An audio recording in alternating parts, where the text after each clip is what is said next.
Hello student, welcome to our YouTube channel AKFT course. आज अब class 10th का chapter 6 triangles का theorem 6.2 को सॉल्व करने वाला हूँ। आइए इसको सॉल्व करते हैं। जो थ्योरम 6.2 है बोल रहा है if a line divides any two sides of a triangle in the same ratio then the line is parallel to the third side. ठीक है, देखिए बोल रहा है कि कोई एक ट्रायंगल में, यहाँ पास मैं एक ट्रायंगल बना रहा हूं ABC। इस ट्रायंगल में यदि कोई लाइन, ठीक है ना, इस दो साइड्स को डिवाइड करता है, ठीक है ना, इसी ट्रायंगल के दो साइड्स को डिवाइड करता है, कुछ इस प्रकार से डिवाइड करता है कि इन दोनों साइड्स का जो रेशियो है वो सेम है, यानी इक्वल है। ठीक है ना, इसे यहाँ पास कोई एक लाइन हमने ड्रॉ कर दिया, ठीक है ना। ठीक, ये जो लाइन है वो इस प्रकार से, ठीक है ना, इस प्रकार से मतलब डिवाइड कर रहा है कि इसका जो रेशियो बन रहा है ना वो इक्वल है। ठीक है ना, जैसे यहाँ पास नाम देता हूं मैं D और इसका E, ठीक है ना, इस पॉइंट का नाम दिया D और इसका E। तो AD अपॉन में DB इक्वल होगा AE अपॉन में EC के साथ। ये लाइन इस प्रकार से, ठीक है ना, मतलब इन दोनों साइड को डिवाइड कर रहा है, ठीक है ना। हमको ये प्रूफ करना है ये जो लाइन है ना, यानी DE जो लाइन है वो पैरेलल है BC के साथ। हमको ये प्रूफ करना है, प्रूफ करते हैं, ठीक है। देखिए जो थ्योरम 6.2 है ना एकदम अपोजिट है थ्योरम 6.1 के। तो अगर आपने थ्योरम 6.1 नहीं पढ़ा है, ठीक है ना, तो सबसे पहले आप उसको पढ़िए, ठीक है ना। जब तक आप उसको नहीं पढ़ेंगे ना तब तक ये आपको समझ में नहीं आएगा, ठीक है ना। आप यूट्यूब पर सर्च कीजिए, गूगल पर कहीं से भी पढ़िए, ठीक है ना, देखिए पढ़िए, ठीक है ना, किसी का वीडियो देखिए, क्योंकि थ्योरम 6.1 ज्यादा इंपॉर्टेंट है थ्योरम 6.2 के कंपैरिजन में। अगर थ्योरम 6.1 आपसे बन रहा है ना तो ये आपसे ऑटोमेटिक बनने लगेगा, ठीक है ना। थोड़ा सा इधर उधर का खेल है लेकिन आपसे बन जाएगा। अगर थ्योरम 6.1 नहीं बन रहा है तो ये आपको नहीं समझ में आएगा, ठीक है ना, थोड़ा बहुत भी नहीं समझ में आएगा, ठीक है ना। आप कोशिश भी करेंगे ना तो 5 मिनट बाद भूल जाएंगे। तो थ्योरम 6.1 को आप पढ़िए, ठीक है। देखिए आपको प्रूफ ये करना है ना कि जो DE है वो पैरेलल है BC के, प्रूफ करते हैं। यहाँ पास बोला है then the line is parallel to the third side, ठीक है ना, मतलब ये जो लाइन है वो पैरेलल होगी थर्ड साइड की, हमको प्रूफ करना है, ठीक है। यहाँ से लेके यहाँ तक का जो मीनिंग है वही है कि जो लाइन है वो इस लाइन के पैरेलल है, ये हमको प्रूफ करना है। प्रूफ करते सबसे पहले जो गिवन डाटा दिया होता है ना उसको लिखते हैं। गिवन क्या दिया है कि जो लाइन है इस प्रकार से ड्रॉ किया गया है, ठीक है ना, कि AD अपॉन में जो DB है या फिर इस साइड का जो रेशियो है उस साइड के रेशियो के साथ इक्वल है, ठीक है ना। इस साइड के रेशियो क्या बनेगा AD अपॉन में DB equal to AE upon में EC, ठीक है ना।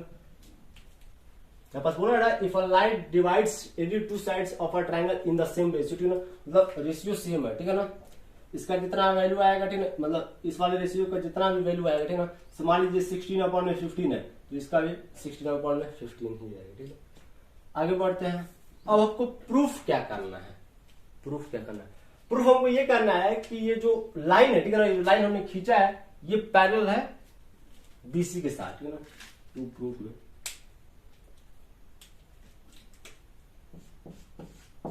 टू प्रूफ हमको ये करना है, ठीक है ना।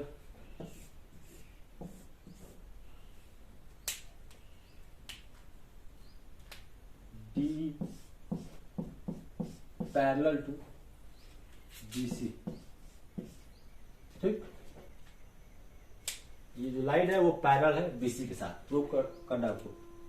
प्रूफ करते हैं थोड़ा बहुत इसमें क्या करते हैं कि कंस्ट्रक्शन करते हैं, क्योंकि बिना इस फिगर को छेड़छाड़ किए हुए हम प्रूफ कर नहीं सकते, ठीक है ना। थोड़ा सा कंस्ट्रक्शन करते हैं। कंस्ट्रक्शन में पूरा नहीं लिख रहा है, आपको इतना लिख देंगे कंस्ट्रक्शन का तो हो जाएगा। पूरा कंस्ट्रक्शन का स्पेलिंग आपसे आता है तो लिख दीजिए, ठीक है ना। अब ये बात कह रहा है कि मेरे सर ही आता है, ठीक है ना। आगे बढ़ते हैं। कंस्ट्रक्शन में अब ये करेंगे कि एक पैरेलल लाइन ड्रॉ करेंगे, ठीक है ना। इस चीज को तो प्रूफ करना है हमको कि DE पैरेलल टू BC। चलो ठीक है, हम पहले से कंस्ट्रक्शन में ये कर देते हैं कि एक लाइन हम खींच रहे हैं, वो पैरेलल है एकदम बीसी के, ठीक है ना। जैसे यहाँ पास आप देख सकते हैं, चलो ये वाला पैरेलल ना सही, ये वाला पैरेलल है जो हमने खींचा है ना डी, और इस वाले पॉइंट का नाम देता हूं ई डैश। ठीक, हम ये कंस्ट्रक्शन किए हैं कि जो हमारा डी ई डैश है ना, ये या फिर ये जो डी ई डैश वाला लाइन है वो पैरेलल है बीसी के साथ, ठीक है ना। हम कंस्ट्रक्शन में ये चीज कहना चाहते हैं या फिर ये चीज कह रहे हैं, ठीक है ना। कंस्ट्रक्शन हम इस प्रकार से कर रहे हैं कि डी ई डैश पैरेलल है बीसी के साथ। ये वाला तो प्रूव करना है, वो अलग बात है, चलो उसको अब बाद में प्रूव करेंगे। सबसे पहले यहां पास हमने क्या कर दिया, डी ई डैश या फिर डी ई डैश हमने एक लाइन खींचा जो कि पैरेलल है बीसी के साथ, ठीक है ना। ये चीज हमने कंस्ट्रक्शन किया। कंस्ट्रक्शन में तो हमारे ऊपर है, ठीक है ना, हमारे हाथ में हम क्या कर रहे हैं, ठीक है ना। कुछ भी कर सकते हैं, हमने कंस्ट्रक्शन कर दिया, ठीक है ना। प्रूफ हमको ये करना है, ठीक है ना, लेकिन हम कंस्ट्रक्शन में कुछ भी कर सकते हैं। हमने ये कर दिया कि डी ई डैश पैरेलल। अब दिख नहीं रहा है, सीधे सीधे दिख रहा है कि तिरछा है। यहाँ पर थोड़ा बहुत पैरेलल दिख भी रहा होगा, ये दोनों लाइन आपस में पैरेलल दिख भी रहा होगा। ये वाला तो सीधे सीधे नहीं दिख रहा है, लेकिन नहीं दिख रहा है। कंस्ट्रक्शन में आप देखिए ना, मैं यहाँ पास लिखा हूं कि डी ई डैश जो है वो पैरेलल है बीसी के साथ, ठीक है ना। चलिए ठीक है, अब आगे बढ़ते हैं प्रूफ में। अब प्रूफ करते हैं ये वाली चीज को, ठीक है ना। प्रूफ देखिए, यहां पास हमने कंस्ट्रक्शन ये किया है कि जो डी ई डैश है ना वो पैरेलल है बीसी के, तो वो पैरेलल है तो ये तो जाहिर सी बात है नहीं पैरेलल होगा, एक ही ना लाइन पैरेलल होगा। एक लाइन के, ठीक है ना, देखिए एक पॉइंट से दो साइड जा रहा है, ठीक है ना, एक पॉइंट से दो लाइन जा रहा है, ठीक है ना, और उन दोनों लाइन का जो डायरेक्शन है वो थोड़ा हटके है, मतलब ठीक है ना, मतलब अपोजिट है एक दूसरे के, ठीक है ना। क्या ये दोनों लाइन पॉसिबल है कि इस बीसी के पैरेलल हो जाए? नथिंग, कभी नहीं होगा, ठीक है ना।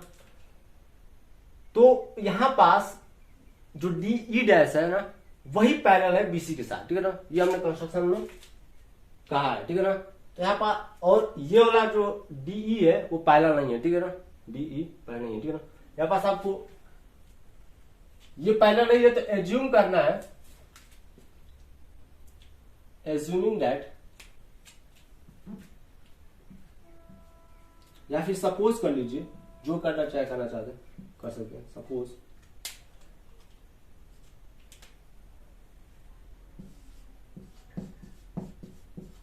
सपोज जो डीई है, ठीक है ना, ये पैरेलल नहीं है।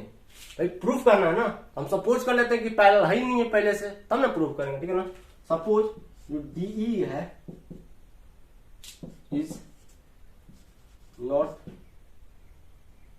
Parallel to BC. अब जो सपोज किया कि ये पैरेलल नहीं है, ये वाला पैरेलल है, ठीक है ना, but D E dash parallel to BC. देखिए ये पैरेलल है, ये वाला भले पैरेलल है कि नहीं है वो आपको नहीं पता है, ठीक है ना, लेकिन ये वाला पैरेलल है। रीजन आपको डालना पड़ेगा यहाँ पास, बाय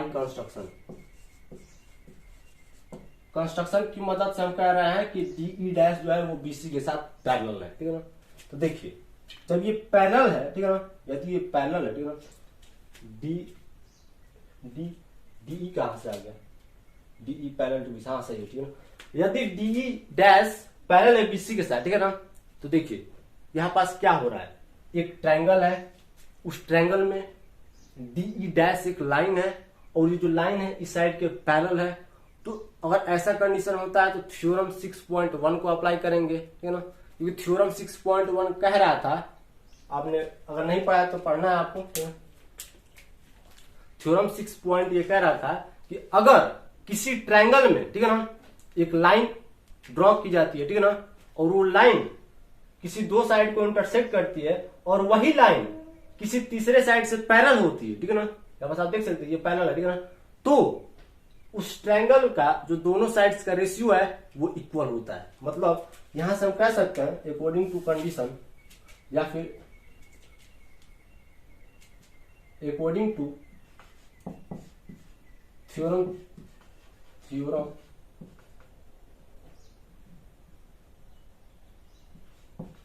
6.1 हम ये कह सकते हैं कि AD अपॉन में DB equal to AE dash upon में E डैश C, ठीक है ना।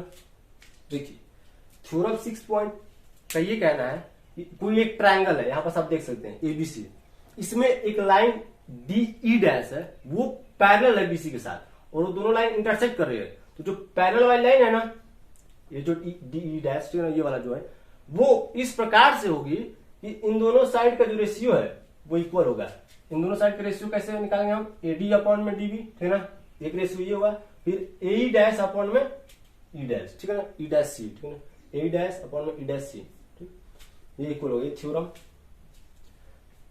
6.1 से, ठीक है ना, अकॉर्डिंग टू थ्योरम 6.1, ठीक है ना। अब आगे बढ़ते हैं, अब इसका इक्वेशन डाल दो, इक्वेशन कोई देगा, इसको इक्वेशन दे दे 1 2, अभी नहीं देते, ठीक है ना, इसको अगर 1 देंगे तभी तो इसको 2 दे पाएंगे।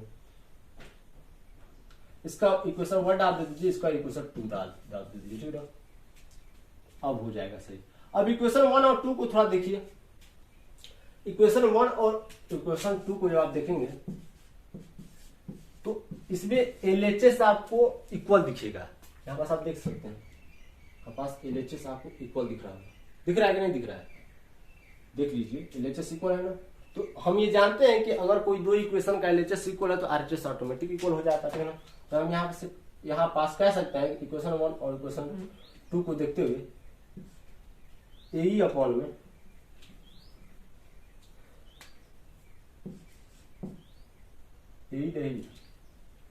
AE अपॉन में EC equal to AE dash upon में E डैश C इक्वल हो गया। अब क्या कीजिए, आप 1 को ऐड कीजिए, ठीक है ना, दोनों साइड 1 को ऐड कीजिए। 1 ऐड इसलिए मैं करवा रहा हूं ताकि इस दोनों के न्यूमरेटर में AC ला सकूं। AC लाने से क्या फायदा है कि इधर भी AC खत्म हो जाएगा, ठीक है ना, इसलिए मैं AC ला रहा हूं। उसके बाद जो बचेगा ना, बहुत ही मजेदार चीज बचेगा, ठीक है ना, समझने में मजा आ जाएगा उस चीज को, ठीक है ना। इधर साइड 1 कीजिए, इधर साइड 1 कीजिए, डेफिनेटली मैं कह सकता हूं कि न्यूमरेटर में AC ही आएगा, ठीक है ना, क्योंकि मैं पहले सॉल्व कर चुका हूं ना। एडिंग 1 ऑन बोथ साइड, ठीक, इधर भी 1 उधर भी 1 करते हैं। AE अपॉन में EC plus 1 equal to AE dash upon में इज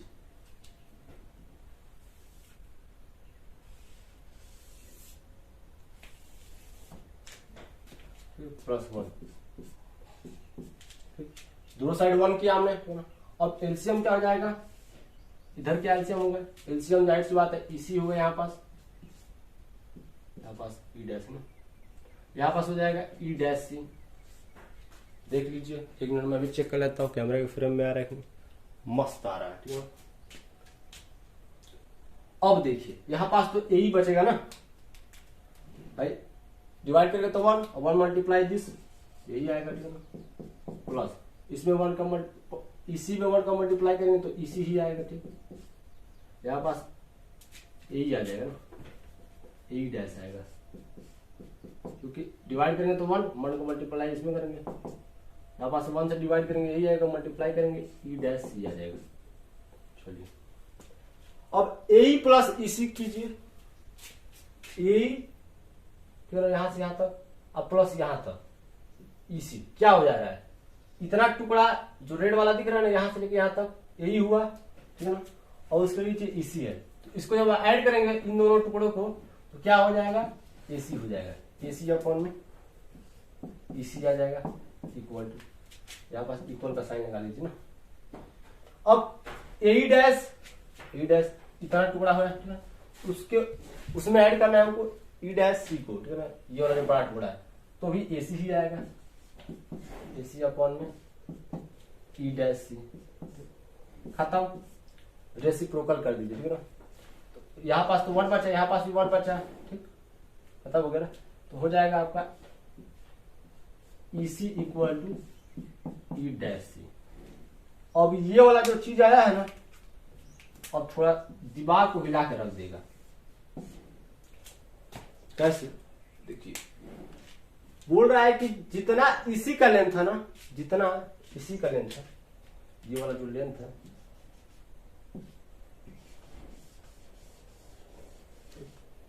जितना भी है, ठीक है, ये आपका इसी है, उतना ही आपका E डैश सी है, यहां से लेके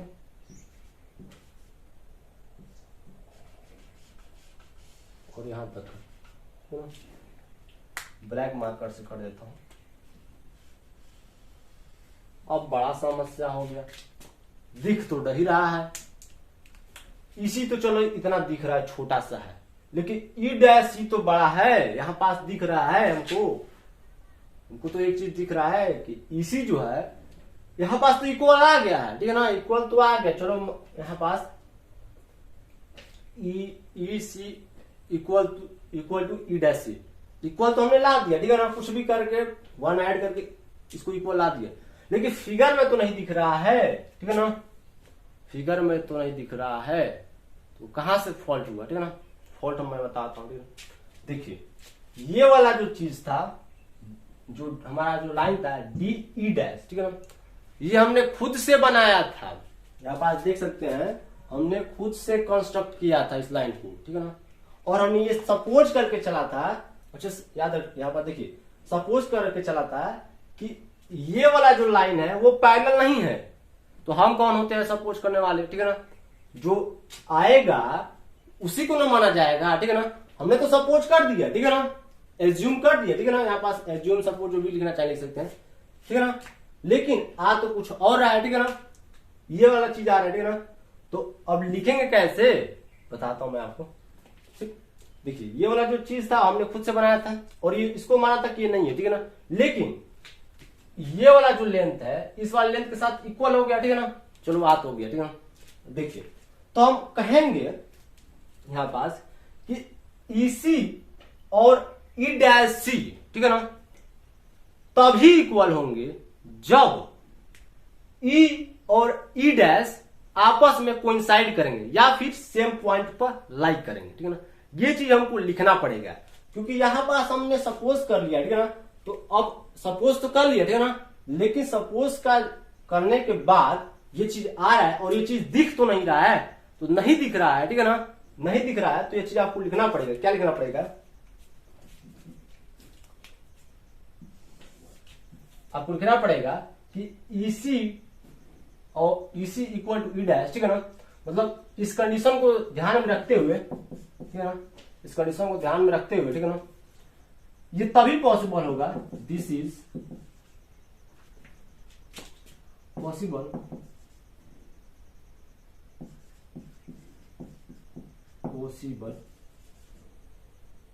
when E and E dash are coincide, ठीक है ना, ये तभी पॉसिबल होगा जब E और E डैश आपस में कोइंसाइड करेंगे या फिर सेम, कोइंसाइड का मतलब ये होता है कि एक के ऊपर एक, जैसे जहां पास पॉइंट E है ना वही पॉइंट E डैश आएगा, ठीक है ना, ये होगा, ठीक है ना, तो ये पॉसिबल होगा जब E और E डैश कोइंसाइड करेंगे, ठीक है ना, ये वाला जो मीनिंग है, ठीक है ना, मतलब ये वाला जो चीज मैं लिखा हूं इस चीज को आपको लिखना पड़ेगा, ठीक है ना, कोइंसाइड भी आप आर ऑन सेम लाइन ऐसे कर सकते हैं, आर ऑन सेम पॉइंट लिखना पड़ेगा आपको, are on the same point, ठीक, चलिए ठीक है। अब देखिए E और E डैश क्या कर रहे हैं, आपस में कोइंसाइड कर रहे हैं, ठीक है ना, तो आप यहां पास लिख सकते हैं, जब कोइंसाइड करे रहे हैं तो यहां पास आप लिख सकते हैं, यहां पास मैं लिख के दिखाता हूं, उससे पहले हमको जो प्रूफ करना है उस चीज को देखते हैं, ठीक है ना, तो प्रूफ हमको ये करना है कि DE पैरेलल टू BC, ठीक है ना, ये हमको प्रूव करना है, ठीक है ना। हमने कंस्ट्रक्शन क्या किया, ये चीज किया, ठीक है ना। नाउ जो हमने चीज कंस्ट्रक्शन किया है पहले उस चीज को लिखते हैं, ठीक है ना। नाउ जो हमारा DE है, DE डैश है, पैरेलल है किसके, BC के साथ, ठीक है ना। यहां पर लिखना पड़ेगा बाय कंस्ट्रक्शन, बाय कंस्ट्रक्शन। अब देखते हैं, यहां पास हमने कंस्ट्रक्शन की मदद से DE डैश को पैरेलल प्रूफ किया था BC के साथ, क्या था ना, ठीक है ना। हमको ये चीज लाना है, ठीक है ना, ये चीज लाना है, तो हम क्या करेंगे, यहां पास लिखेंगे हियर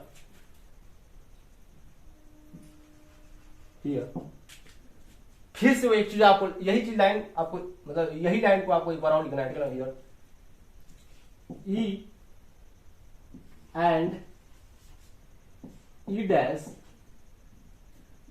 चलिए यहां पास कोइंसाइड लिखा हो तो यहां पर सेम पॉइंट पर लिख देता हूं, आर ऑन सेम पॉइंट।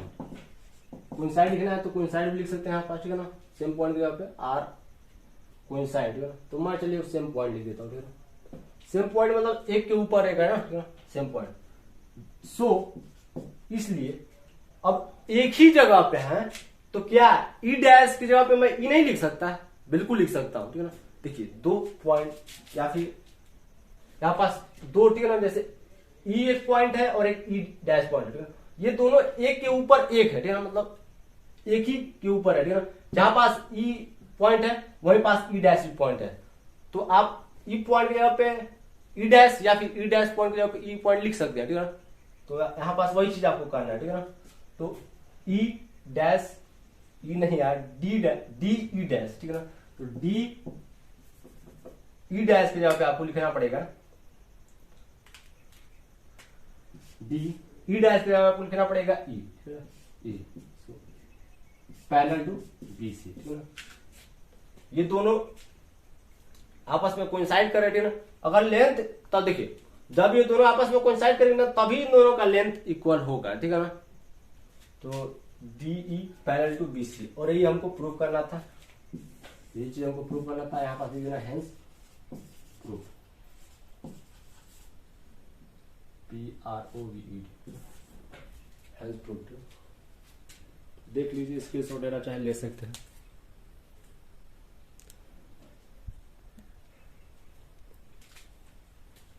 देखिए किसी चीज को प्रूफ करने के लिए ना आपको लेट करना पड़ेगा, सपोज करना पड़ेगा, एज्यूम करना पड़ेगा। एज्यूम करने के बाद आपको बाकायदा रीजन देना पड़ेगा, ठीक है ना। विदाउट रीजन उस चीज को आप प्रूफ कर नहीं सकते, ठीक है ना। देखिए यहाँ पास हमने एज्यूम कर लिया, सपोज कर ये चीज तो ला दी, चलो ठीक है ना, सपोज करके ये चीज ला दी, ठीक है ना। लेकिन पॉसिबल कब होगा, जब E डैश और E वाला इक्वल है, ठीक है ना। तो यही चीज है, इसके शॉट लेना चाहे ले सकते हैं। अगर वीडियो अच्छा लगे तो हमारे चैनल AKMT कोर्स को सब्सक्राइब कीजिए, लाइक कीजिए, कमेंट कीजिए, शेयर कीजिए। मिलते हैं अगले वीडियो में अगले क्वेश्चन के साथ।